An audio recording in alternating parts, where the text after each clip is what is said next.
Hello guys, कैसे आप सभी? आई होप अच्छे होंगे। तो आप सभी का फिर से स्वागत है हमारे चैनल एस एकेडमी 105 पे। तो आई होप आप लोग अच्छे होंगे। तो आज हम लोग इस वीडियो के द्वारा एक नया चैप्टर पढ़ने जा रहे हैं, फोर्स एंड प्रेशर, यानी ताकत। अगर मैं ये पेन यहाँ पे रखा है, इस पेन को मैं यहाँ से उठा रहा हूँ तो कोई ताकत लग रही है। अगर मैं इस कैमरे को अगर उठा रहा हूँ तो कोई ताकत लग रही है। तो फोर्स को हम क्या बोल सकते हैं? ताकत। अब फोर्स की जो एसआई यूनिट है मेरी, वो क्या होती है? फोर्स की एसआई यूनिट न्यूटन होती है। हम न्यूटन को डिनोट करते हैं कैपिटल एन से। अब अगर मैं आपको फोर्स का बोलूं तो फोर्स क्या है? किसी भी चीज का मास यानी किसी भी weight and mass are different, पर लेकिन अभी आप मास को वेट के तौर पे ले चलो तो फोर्स क्या है? किसी भी चीज का मास और उसका जो स्पीड है, एक्सेलरेशन जो है, वो क्या है? फोर्स है। मास इनटू एक्सेलरेशन क्या है? फोर्स है। तो एम ए से हम डिनोट करते हैं किसको? फोर्स को। अब यही एम ए क्या होती है? न्यूटन। यही एम ए क्या होती है? न्यूटन। तो मास को हम डिनोट करते हैं केजीज में और एक्सेलरेशन को मीटर पर सेकेंड स्क्वायर में। ठीक है। तो ये जो मीटर, ये जो है, ये आपका पूरा फोर्स कहलाता है। अगर आपसे को पूछा जाए what do you mean by force, ये चलो अभी आप लिखोगे फोर्स क्या होती है? एनी पुश और पुल। कोई भी पुश या पुल फोर्स है। पर लेकिन अगर मैं आपको ये बताऊं कि, ठीक है, तो इसको आप याद कर सकते हो, कहीं लिख सकते हो, ये बाद में आएगा, पर लेकिन अभी हमने इसको समझा दिया अच्छे से। ठीक है, अभी हम जो मेन टॉपिक पे बात करेंगे वो होगा एनी पुश और पुल। तो फोर्स की आप क्या डेफिनेशन लिख सकते हो? आप लिख सकते हो एनी पुश और pull on any of the object that makes it displaced from it rest motion, या कोई भी उसकी शेप चेंज करे, स्पीड चेंज करे, डायरेक्शन चेंज करे, तो वो क्या है? एक फोर्स है। ठीक है, एक बार मैं सेटअप कर देता हूं, फिर आप देख लीजिएगा। चलिए, अब मैंने क्या लिखा है कि force is due to interaction. Interaction का मतलब क्या होता है? किसी भी दो ऑब्जेक्ट के बीच में अगर बीच में कोई संबंध हो, कोई एक्शन हो, इंटरएक्शन हो, तभी फोर्स लगेगी। मान लो यहाँ पे मेरी कार है और यहाँ पे मैं हूँ, यानी मैं हूँ। अब मेरे बीच में 15 मीटर का गैप है, मेरे और कार के बीच में 15 मीटर का गैप है। तो क्या ये कार मूव करेगी? नहीं। जब तक ये जो आए है ये कार के पास ना आ जाए, और बस क्या मैं पास आने पे भी क्या ये कार मूव कर जाएगी? नहीं।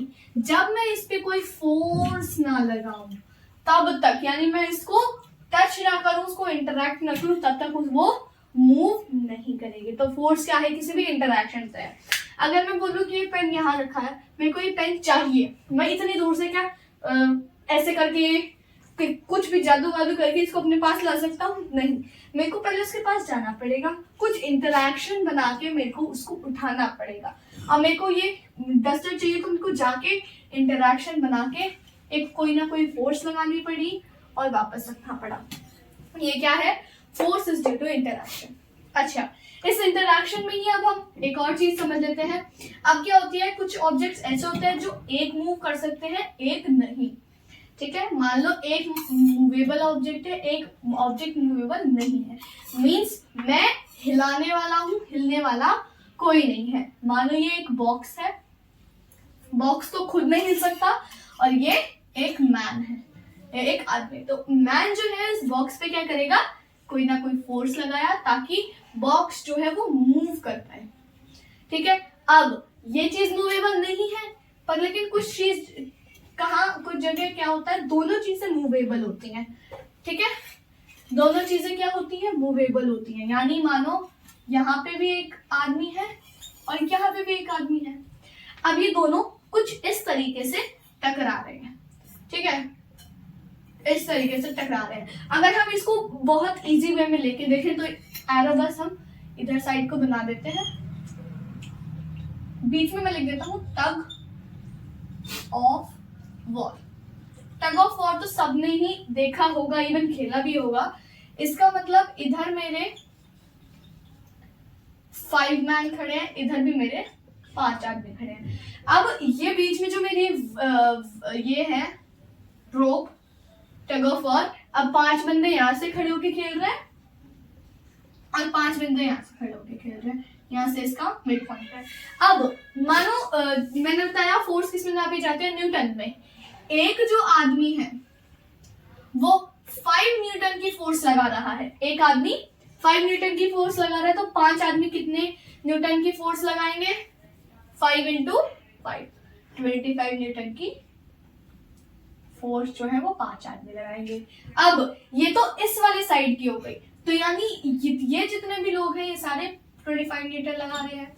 अब मैं बोलूं ये वाले 5, यानी इसमें जो एक आदमी है वो लगा रहा है 7 न्यूटन, उससे 2 न्यूटन ज्यादा, तो ये 5 आदमी कितने लगाएंगे? 7 इंटू 5, 7 5 से 35, तो ये कितने लगाएगा? 35 न्यूटन। तो 35 न्यूटन क्या है? ये हो गया। अब टग ऑफ वॉर में कौन जीतेगा? राइट हैंड साइड वाले, ये लोग जो होंगे विनर हो जाएंगे। क्यों? क्योंकि इन लोगों ने ज्यादा फोर्स लगाई। अब मैं बोलूं कि इसमें भी एक बच्चा 5 न्यूटन, एक आदमी ही 5 न्यूटन लगा रहा है, इसमें भी 25 और यहाँ पे भी 25। अब दोनों साइड 25-25 न्यूटन हो रहा है, यानी दोनों मूवेबल ऑब्जेक्ट है और दोनों ही एक वे में मतलब एक ताकत, एक मैग्नीट्यूड में फोर्स लगा रहे हैं, मींस 25 न्यूटन। तो ये दोनों कट के क्या हो जाएंगी? जो नेट फोर्स यानी जो टोटल जो एवरेज मान सकते हैं वो जो निकलेगी वो होगी हमारी 0 न्यूटन क्या हो जाएगी? यानी वो जो रोप है वो कहीं नहीं जाएगी। इसको क्या बोलते हैं? Balanced force. क्या बोलते हैं? Balanced force. यानी यहां से भी कोई नहीं जा रहा, यहां से भी कोई नहीं जा रहा, तो जो फोर्स लग रही है वो दोनों इक्वल है। नेट फोर्स 0 न्यूटन आ गई। पहले थी मेरी इधर 25 थी न्यूटन, इधर 35 न्यूटन थी, तो पहले नेट फोर्स क्या होगी? जो बड़ी फोर्स होती है उसको हम छोटी फोर्स से माइनस कर देते हैं, यानी पहले हो जाएगी मेरी 10 न्यूटन नेट फोर्स। ठीक है, तो forces is due to interaction में हमने क्या क्या समझ लिया कि फोर्स जो है वो इंटरैक्शन के थ्रू होती है। और अगर 2 मूवेबल ऑब्जेक्ट्स हैं और उनमें अगर equal amount, equal magnitude of force लग रही है तो उसमें नेट फोर्स 0 आ जाएगी, यानी वो बैलेंस फोर्स कहलाएगी। चलिए अब हम नेक्स्ट टॉपिक की ओर बढ़ते हैं। चलिए अब हम देखते हैं कि फोर्स के द्वारा क्या क्या चेंजेस हो सकते हैं। ठीक है, चाहे वो ऑब्जेक्ट में हो, चाहे वो ऑब्जेक्ट की स्पीड में हो, चाहे वो ऑब्जेक्ट के डिस्टेंस में हो, चाहे वो ऑब्जेक्ट की डायरेक्शन में हो। अच्छा, अगर मैं हर एक चीज का एग्जांपल दूंगा पहले। अगर मेरे पास ये क्या है? आटा कैसे बनता है? मतलब गूदा जो रोटी बनाई जाती है वो कैसे बनती है? जब आपका आटा पिस के आ जाता है वो होता है पाउडर में, पाउडर में होता है, पाउडर्ड फॉर्म में होता है पहले आटा आपका। उस पाउडर्ड फॉर्म में वाटर मिक्स किया जाता है तो वाटरी डो हो जाता है आपका। ठीक है, पानी पानी सा हो जाता है, फिर उसको क्या किया जाता है? गूथा जाता है। ठीक है, उसको मिक्स किया जाता है, गूथा जाता है, फिर कहीं जाके आपका डो बनता है। अब इसमें क्या लग रही है? कुछ ना कुछ फोर्स लग रही है, मस्कुलर फोर्स लग रही है इसमें। यस, अभी हम फोर्सेस पढ़ेंगे कितने टाइप की होते हैं। पहले चेंजेस पढ़ लेते हैं। क्या है? इसमें कोई फोर्स लग रही है, वो आटा पाउडर फॉर्म में था, हमने उसको चेंज कर दिया डो में, यानी उसकी क्या कर दी? हमने शेप चेंज कर दी। तो सबसे पहला पॉइंट क्या हो गया? शेप। हमने उसकी शेप चेंज कर दी। ठीक है, हम यहीं पे लिखते जाएंगे। तो सबसे पहले क्या हो गई? शेप चेंज हो गई भाई हमारी। ठीक है, हमने क्या किया? हमने फोर्स लगाई किसी चीज पे और उसकी क्या होती है? सबसे पहले शेप चेंज होती है। अब बॉल आ रही है, ये मेरा क्रिकेट पिच है, ये मेरी क्रिकेट पिच है। यहाँ पे मेरा बॉलर खड़ा है, यहाँ पे मेरा बैट्समैन खड़ा है, यहाँ पे भी बैट्समैन खड़ा है। ठीक है, यहाँ पे मेरी विकेट है। हाँ, ठीक है, ठीक है। अब ये बॉलर ने बॉल डाली, मेरी बॉल यहाँ से टप्पा होते होते होते होते होते होते ऐसे आई और बैट्समैन के पास आई। अब बैट्समैन ने क्या किया, बैट मारा बॉल पे, बैट मारा और ये गया छक्का, यानी वो स्टेडियम यहाँ पे है तो वो बॉल होते होते यहाँ तक गई, यहाँ पे स्टेडियम के बाहर चली गई। अब मैंने क्या देखा कि बॉल यहाँ से आई, बॉल आई तो एक स्ट्रेट मोशन में, एक सीधे वाली डायरेक्शन में, बट बॉल बैट्समैन ने कुछ लगाया, फोर्स लगाया और बॉल इस डायरेक्शन में आ गई। यानी सेकंड पॉइंट क्या हो गया, force can change direction. Force क्या है, कोई डायरेक्शन भी कर सकती होगी, फोर्स कोई डायरेक्शन भी चेंज कर सकती है। ठीक है, दो एग्जांपल्स देख लें कि मैंने क्रिकेट पिच का भी बता दिया एंड आटे का भी बता दिया। डायरेक्शन भी चेंज हो सकता है और शेप भी। अब देखते हैं, अब मैंने क्या किया, किसी बच्चे ने मेरे को बास्केटबॉल पास करी, मैंने वो बास्केटबॉल बहुत धीरे धीरे बाउंस हो रही थी तो मैंने उसको तेज तेज बाउंस किया, यानी मैं क्या कर सकता हूँ, स्पीड भी चेंज कर सकता हूँ। तो हमने ये देख लिया कि फोर्स के द्वारा ये तीन चेंजेस होते हैं, शेप का, डायरेक्शन का और स्पीड का। अच्छा, एक जो चेंज होता है फोर्स के द्वारा वो एक लास्ट चेंज, मेजर चेंज होता है कि आप कोई भी चीज को रेस्ट से आप मोशन में चेंज कर सकते हो। ये क्या है, किसी फोर्स का काम है, किसी भी रेस्ट चीज को मोशन में लाना एक फोर्स का काम है। कैसे, मान लो मेरे पास एक कार है, अब कार वो ऐसे ही खड़ी है, वो खराब हो चुकी है। अब वो कार क्या है, यहाँ पे ऐसे खड़ी है मेरी कार, ठीक है, यहाँ पे मेरी कार खड़ी है और वो खराब हो चुकी है, मैं यहाँ खड़ा हूँ, अभी वो क्या है, रेस्ट पे है। बट जैसे ही मैं इस पे कोई फोर्स लगा रहा हूँ, इसको धक्का मार रहा हूँ, तो ये धीरे धीरे धीरे करके आगे चल रही है और यहाँ पे पेट्रोल पंप है, वहां तक पहुंच रही है। ठीक है, तो जिसकी वजह से, यानी क्या चार मेजर हमने पॉइंट्स देखे फोर्स के द्वारा क्या क्या मेजर चेंजेस होते हैं, वो होते हैं स्पीड के लिए, स्पीड यानी अगर मैं गाड़ी धीरे चला रहा हूँ, मेरे को तेज चलानी है, उसमें फोर्स लग रहा है, मैं एक्सेलरेटर पर कोई फोर्स लगा रहा हूँ जिसकी वजह से स्पीड तेज हो रही है। Direction, shape, rest to motion. ठीक है, क्या क्या होता है, स्पीड चेंज होती है, स्पीड कम या तेज होती है, कम भी हो सकती है और तेज भी हो सकती है। डायरेक्शन, इधर से कोई चीज आ रही है मेरी, मैंने उसको इस डायरेक्शन में कर दिया फोर्स देके। शेप, कोई चीज ऐसे है, मैंने उसको ऐसे फॉर्म में चेंज कर दिया या फिर ऐसे फॉर्म में चेंज कर दिया। रेस्ट टू मोशन, ये रहा, शेप वाला ये रहा, डायरेक्शन वाला ये रहा, स्पीड वाला धीरे चल रही है और फिर तेज चलने लग गई, ये स्पीड वाला हो गया। आई होप आपको चारों के एग्जांपल्स और आप अब इसको लिख सकते हैं अच्छे से। ठीक है, अब हम देखेंगे types of forces, last topic of force, types of forces. चलिए अब देखते हैं हमारे टाइप्स ऑफ फोर्सेस कौन से हैं। दो टाइप्स ऑफ फोर्सेस होते हैं, एक होता है कॉन्टैक्ट और एक होता है नॉन कॉन्टैक्ट। आई होप कि ये दिख रहा होगा, बहुत लाइट चला है बट कोई बात नहीं, हम इसको डार्क कर देते हैं। नॉन कॉन्टैक्ट, ठीक है, एक कॉन्टैक्ट फोर्स होती है और एक नॉन कॉन्टैक्ट फोर्स होती है। ठीक है, कॉन्टैक्ट और नॉन कॉन्टैक्ट के आप जो शब्द है उससे ही समझ गए होंगे कि इसका मतलब क्या होने वाला है। कॉन्टैक्ट फोर्स का मतलब होगा जिसमें कोई इंटरैक्शन हो, जैसे कि मैंने आपको पहले बताया था, कोई इंटरैक्शन हो, जिसमें ये इंटरैक्शन हो रहा है वो कॉन्टैक्ट, और जिसमें ये इंटरैक्शन नहीं हो रहा वो नॉन कॉन्टैक्ट। सिंपल, यानी कोई ऐसी फिजिकल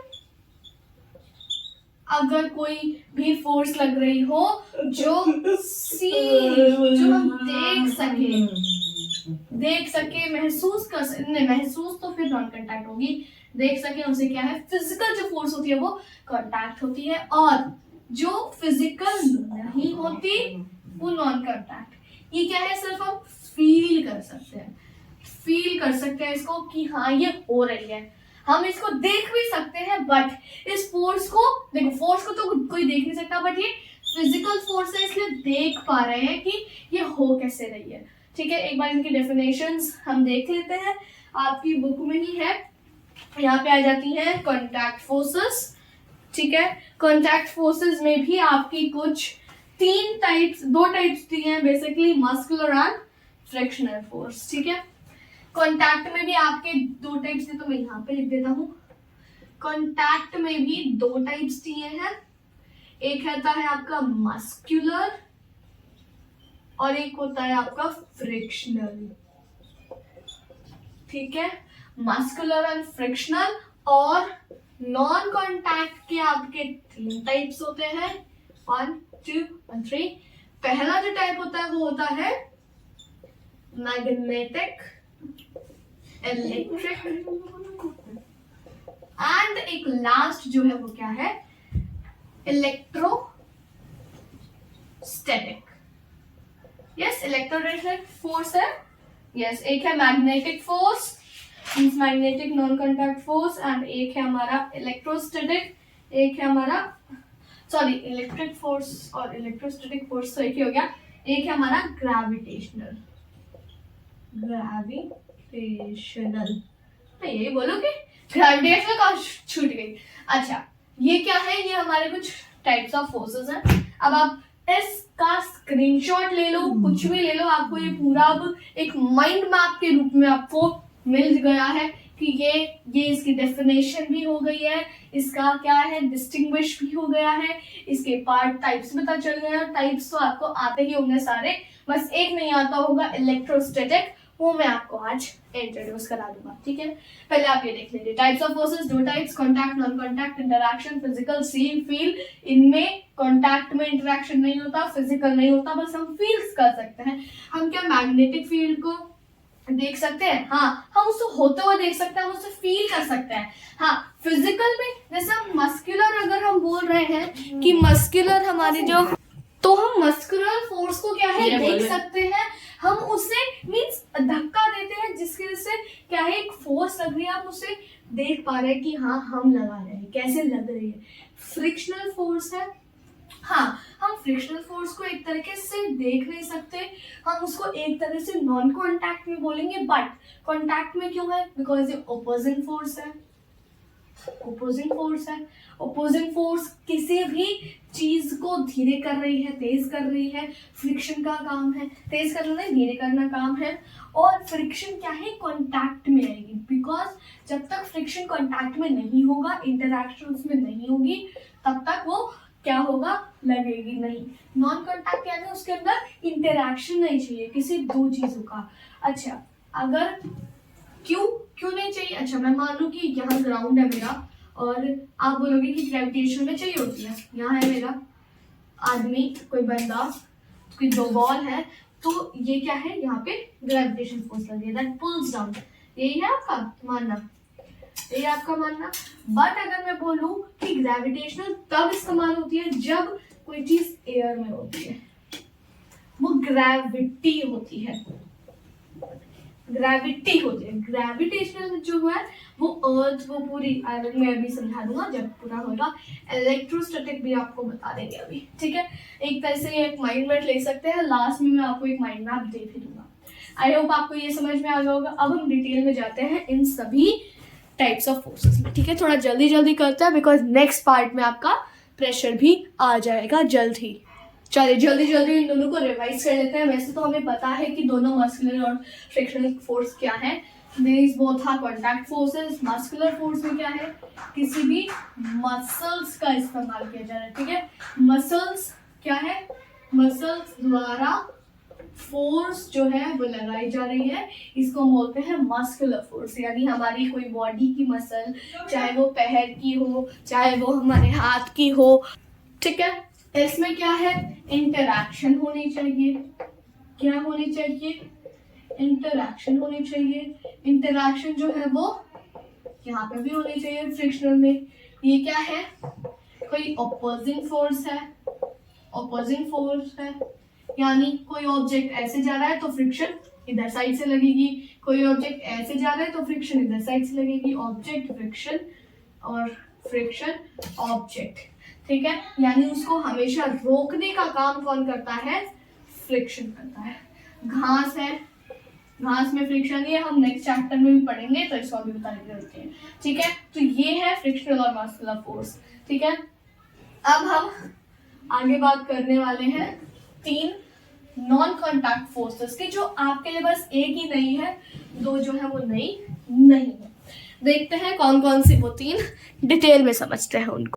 तो गाइस अब हम डिस्कस करने वाले हैं नॉन कॉन्टैक्ट फोर्सेस के बारे में। ये कुछ हमारी 3 नॉन कॉन्टैक्ट फोर्सेस होती हैं। एक होती है हमारी मैग्नेटिक, एक होती है हमारी इलेक्ट्रोस्टैटिक और एक होती है हमारी ग्रेविटेशनल। अब देखना इन तीनों में डिफरेंस समझना। एक होती है ग्रेविटेशनल और एक होती है ग्रेविटी। ग्रेविटी और ग्रेविटेशनल फोर्स दोनों ही क्या है, अलग अलग है। एक बार इसको भी हम समझेंगे। मैग्नेटिक फोर्स को क्या है, क्या कहेंगे हम, मतलब किसी मैग्नेट द्वारा किसी को अट्रैक्ट किया जाए, यानी ऑपोजिट पोल को सेम पोल से अट्रैक्ट किया जाए, यानी अलग अलग जो ऑपोजिट पोल्स है उनको एक दूसरे के द्वारा अट्रैक्ट किया जाए, ठीक है। तो वो क्या है, मैग्नेटिक फोर्स है, ठीक है। जो एक मैग्नेट द्वारा एक्सर्ट करी जाती है, ठीक है, वो है एक मैग्नेटिक फोर्स। इलेक्ट्रोस्टैटिक फोर्स है, मान लो यहाँ पे मेरे पास एक ऑब्जेक्ट है, यहाँ पे मेरे पास एक ऑब्जेक्ट है, ये ऑब्जेक्ट है वो चार्ज है, ये भी ऑब्जेक्ट चार्ज है, या फिर ये ऑब्जेक्ट अनचार्ज भी है, तो इसमें क्या होगा, एक फोर्स एक्सर्ट होगी दोनों के बीच में, जिसको हम बोलेंगे इलेक्ट्रोस्टैटिक। जैसे कि हम बलून को रब करेंगे अपने हेयर्स पर, तो वो क्या हो जाएगा, एक चार्ज्ड ऑब्जेक्ट बन जाएगा। तो जब हम उसको पीसेस ऑफ पेपर के पास लाएंगे, तो जो ये पीसेस ऑफ पेपर है ये अट्रैक्ट हो जाएंगे, किससे, बलून से। बलून को हेयर से रब करेंगे, पीसेस ऑफ पेपर अट्रैक्ट होंगे, किससे, बलून से, ठीक है।